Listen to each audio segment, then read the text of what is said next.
All right, hello and welcome to Legacy's September 20-minute tune-in. As you know, we are now doing these as a recording, so please enjoy our conversation today. I'm happy to welcome back Justin Williams. Justin provided a 20-minute tune-in topic for us last year, and he is back this year to talk to us about providing memory-impaired folks with purposeful occupations using what he has termed grab-and-go activity boxes. Justin is an occupational therapist, and he is also an area rehab manager in Virginia.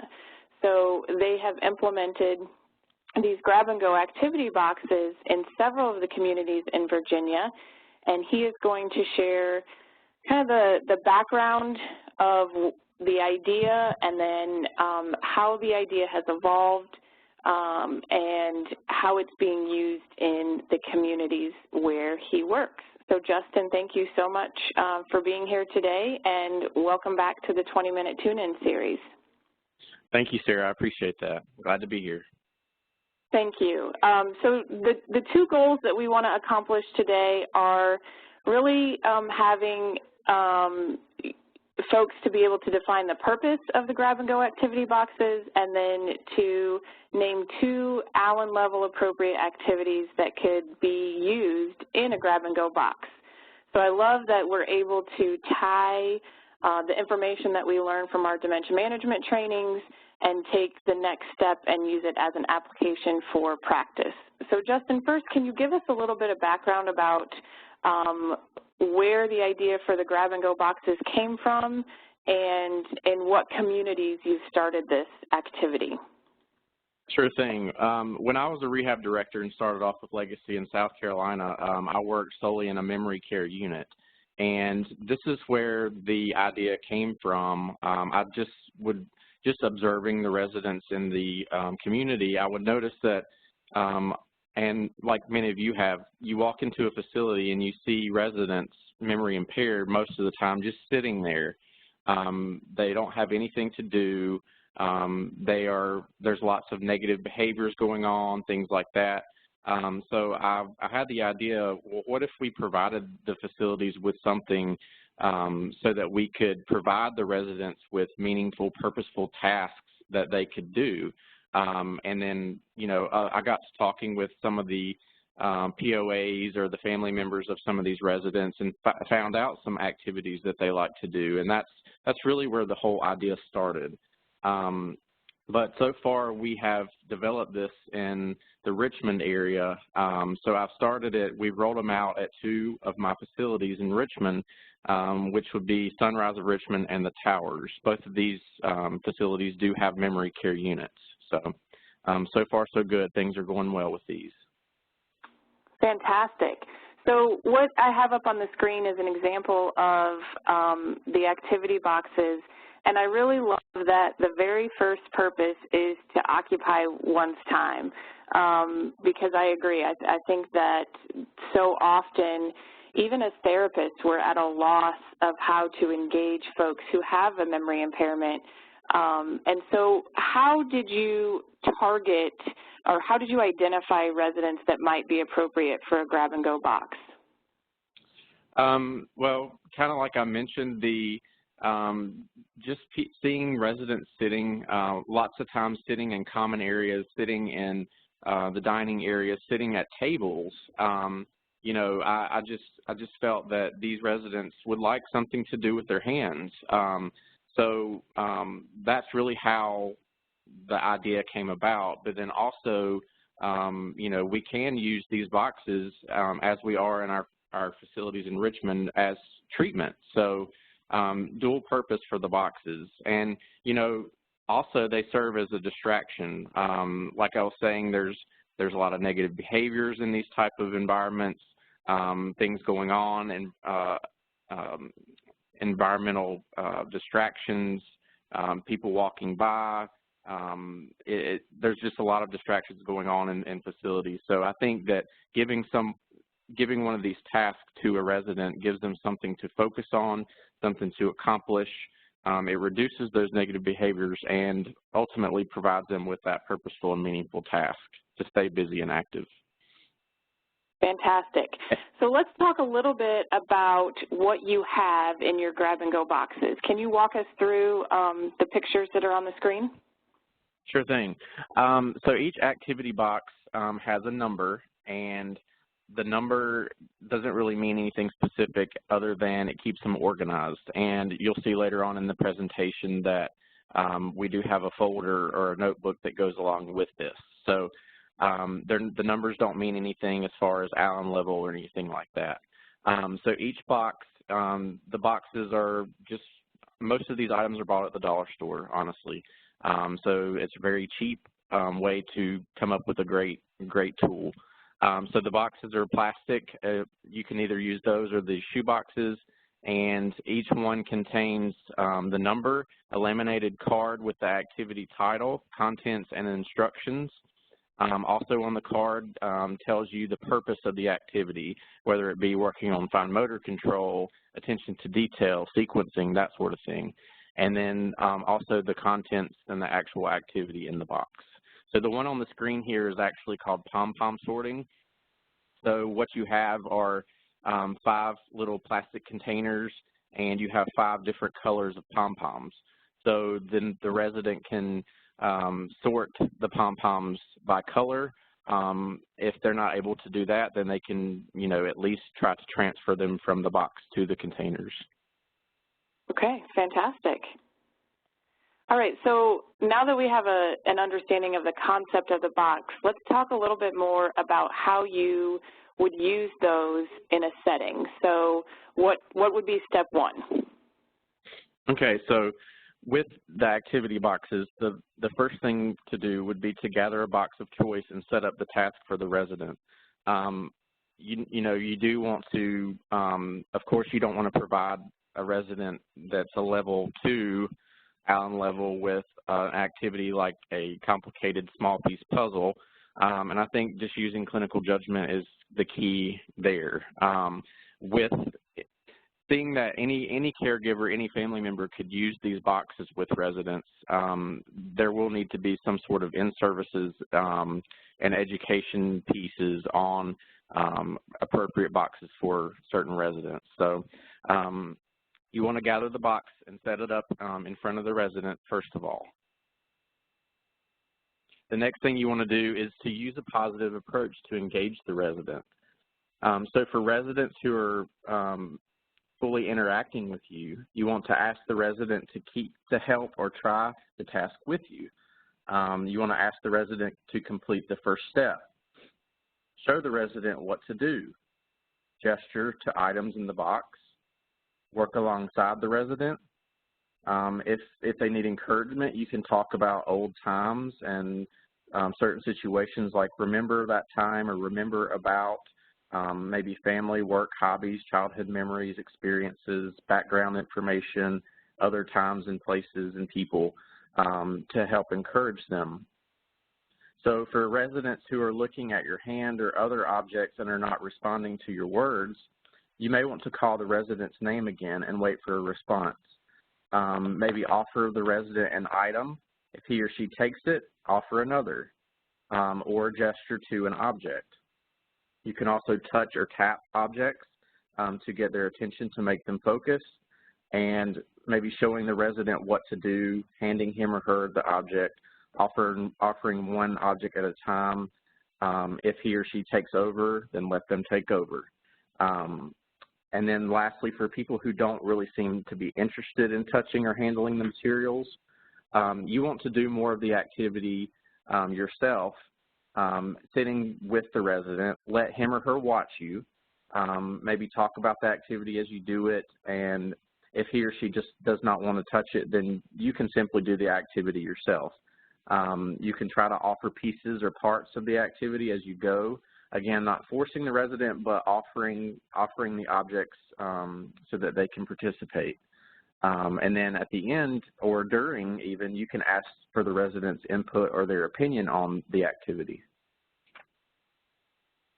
I think this is fantastic. It's a great reminder for us as therapists to grade our activities and to grade the cues that we provide, but what wonderful information to share with families and caregivers when that activity gets transitioned to, you know, a maintenance program or a quality of life activity after therapy services are over. So do you find that you're sharing these exact same approaches with caregivers that you're training as well? Yes, typically what I have done is we roll these out in the 2 communities. So I would go in and first in-service my staff or the therapy staff with Legacy, and then the rehab director and I would normally, you know, kind of explain this in detail to key members in the building first, and then trickle down to activities department, CNAs, and so forth. So that's typically the process and how we're doing it right now, and it has seemed to work pretty well. Fantastic. Okay, and then you want to always remember to give positive feedback. You want to praise the resident. Great job, Mrs. Smith. You're doing a really good job with this task. They, just like all people need praise in some way or form. It makes you feel good. It makes you want to continue what you're doing. Absolutely. So if the resident is actively engaged with the box activity, you want to stay with the resident and engage until he or she is finished.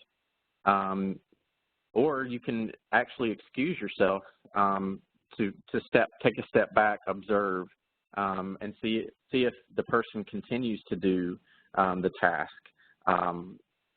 So you can kind of monitor to see what's going on, if they stay focused on the task, or if they completely stop just because you're not there.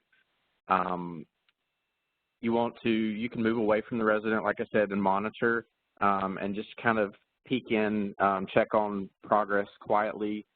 If they see you, of course, they're going to be distracted, so you may want to step behind their shoulder or to the side so that you can monitor what they're doing. Great strategies. Okay, so talk a little bit about, for us, Justin, what are the types of activity boxes that you and your staff in Virginia are currently using? Okay, so these are some examples here on the screen of the activity boxes. These are the ones that I made for both facilities in Virginia. So I came up with these tasks, honestly, by going to the dollar store, and I went in with an open mind, used my OT creative mind, and tried to come up with things that were functional, meaningful, appropriate, and that a lot of these residents could relate to. Another one that you may want to, so I had some people bring this up, like men and women boxes. So women may be more apt to participate in things like flower arranging and clothesline hanging and things like that, whereas maybe for men we could do like a tackle box with lures and sorting those, or sorting different types of tools or something like that. So I came up with the weaving task, the pom-pom sorting, the clothesline task, utensil sorting, flower arranging, a puzzle task, and a memory game / playing cards. Okay. So we've got a couple of those examples that are outlined in detail, and I apologize for the clarity on the screen here, but this information is going to be provided to Legacy staff so that you can refer to it in the future. But if you would, Justin, would you just kind of walk us through the utensil sorting activity and kind of the things that you're looking for, how somebody would set it up, and then how a resident might partake in that activity? Sure thing. So the utensil sorting, as you can see on the card on the screen, is separated by contents, the Allen cognitive level, instructions, and what does the task incorporate. So for the utensil sorting, the contents are green, plastic forks, knives, and spoons. I use green because green has been proven to be more noticeable and stimulates the brain more in Alzheimer's and dementia patients. So then I had 3 red plastic containers for the sorting.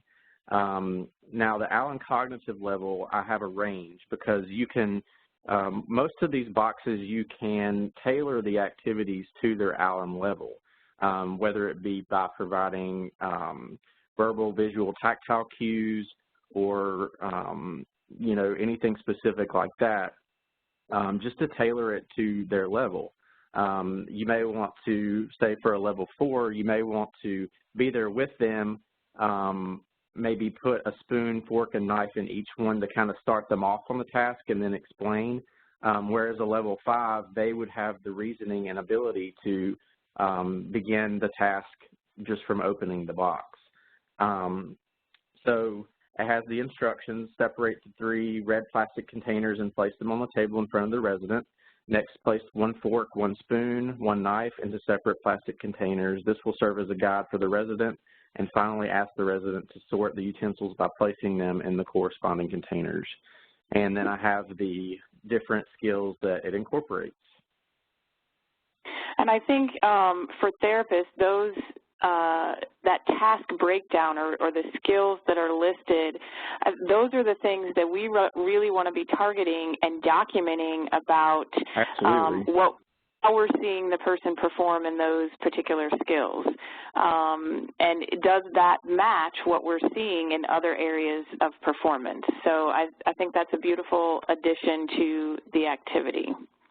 The main reason I did put those on there, Sarah, is because you know, we can use these for treatment. And I know that a lay person may not understand what fine motor control is or dexterity, but the therapists that are using these it serves as a reminder, like you said, to use those key terms and therapy jargon as part of their therapy notes.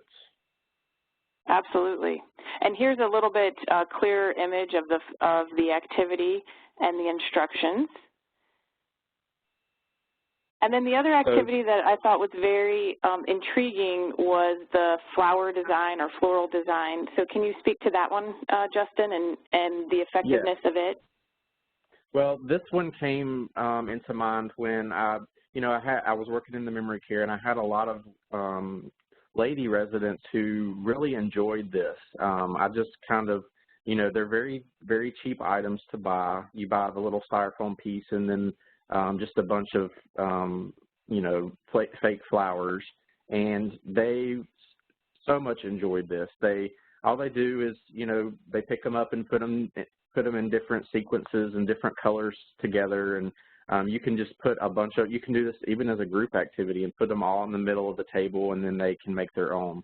But, you know, the actual styrofoam piece that they're putting the flowers into provides some resistance, so they are having to focus on those grasp patterns and you know, fine motor control to get the stems in the piece and so forth. So that's how this really came about with the flower arranging. Fantastic.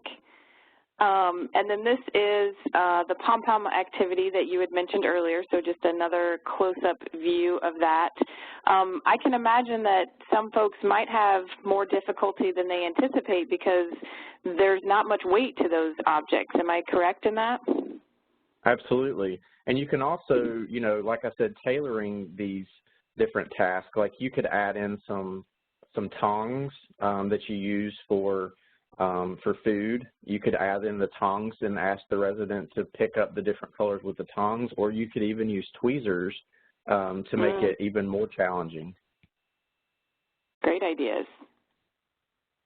And talk a little bit about this. Task.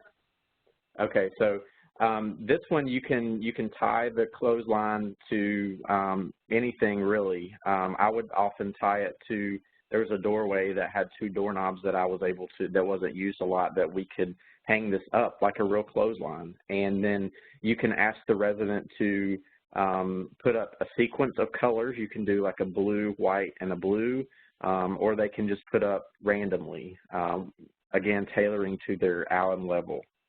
You can do this, and also you can do it in sitting or standing and throw in a balance component. Absolutely. All right. So the application you've kind of infused into the talk so far, but I know that you had mentioned earlier the instruction notebook. So before we wrap up our talks for today, talk a little bit about the notebook, how it's used, and what information you're able to get from the recordings. Sure. So once a resident's ALAN level has been determined, of course we want to do the ALAN cognitive if they're on caseload, and especially for doing this for a functional maintenance program, to have an idea what their ALAN level is. These grab-and-go boxes can become a part of the long-term carryover plan for that resident. So caregivers, family members can be shown which boxes are appropriate and use them to engage, entertain, and enlighten their loved ones. So in our communities, we have developed this binder with instructions and a tracking sheet.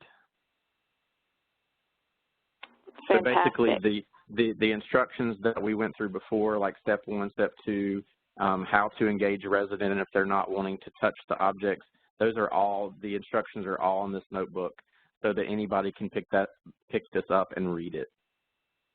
That's fantastic, Justin, and I'm sure family members and caregivers are appreciative of that when they're right in the moment and may not remember specific techniques. So great strategy for that. All right, and this is a close-up view of that activity tracker that's in the binder. And of course, it could be customized to whatever information you're looking for in your particular community or for a particular resident. Absolutely, absolutely. And the main reason I came up with the activity tracker is because, you know, there are different shifts of CNAs there where, you know, they may provide a resident with, say, the pom-pom sorting in the first shift and then come in the second shift and then provide it again.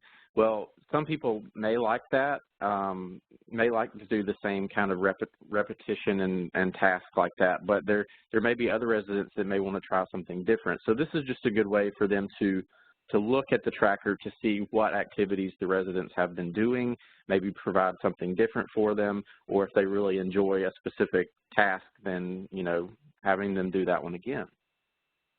Fantastic. All right, so the information that Justin presented today was a combination of information from Teepa Snow and her framework for cognitive disabilities, the cognitive disabilities model, and the ALAN, and I think it's just a beautiful way to pull information from a lot of different resources and combine it together. So, Justin, thank you so much for taking the time to share the information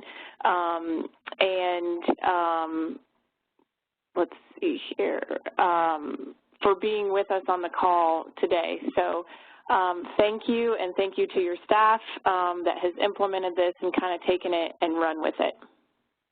Thank you, Sarah. I appreciate it, and I hope that many of you out there can come up with some new and innovative ideas to share in your communities, and share the information with Sarah and I.